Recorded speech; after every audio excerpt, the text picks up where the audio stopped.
What is going on, guys? BlokCrafters here. Today I'm going to teach you guys how to solve the intermediate value is not iterable problem on Wax.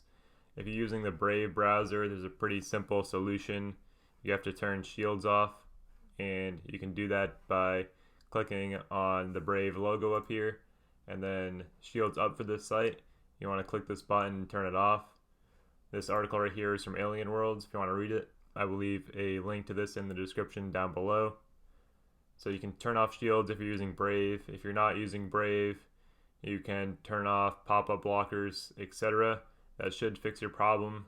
But if you're getting that message because you were trying to unstake on wax.blocks.io, in the wallet tab here, you're going to stake CPU and net and unstake, and you're logged in with a Wax Cloud wallet or a Wax wallet, and then you try to unstake and you get that message, there could be a good chance that Blocks is just outdated and you need to use a different block explorer. So you can use this one right here. It's built by EOS Authority.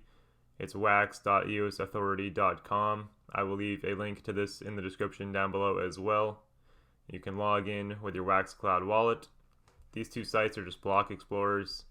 So if you type in your account on the Wax Explorer, you'll be able to see all your transactions. You can log into this site with your Wax Cloud wallet as well. Click on the wallet tab here and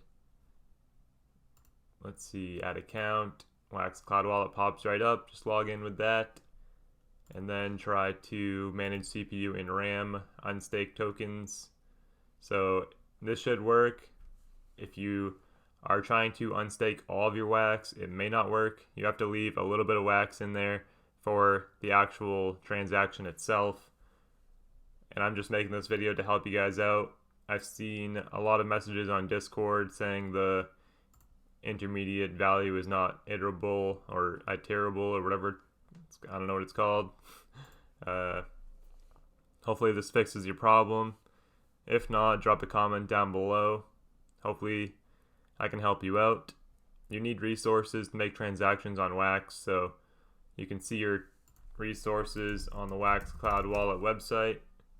I don't think I can show you unless I log in, but you can log in here, and then once you're logged in, you can see this resources tab right here. You're gonna have CPU, net, and RAM, and you need resources to use your account. So if you're out of RAM, you have to buy some with WaxP. And if you're out of CPU and net, you have to stake some. You have to stake some WaxP to those resources. So I don't know. Just want to make this video because I've seen a lot of messages in Discord about it. So hopefully this helps you. Hopefully this helps you out, guys. Thanks for watching. See you next time.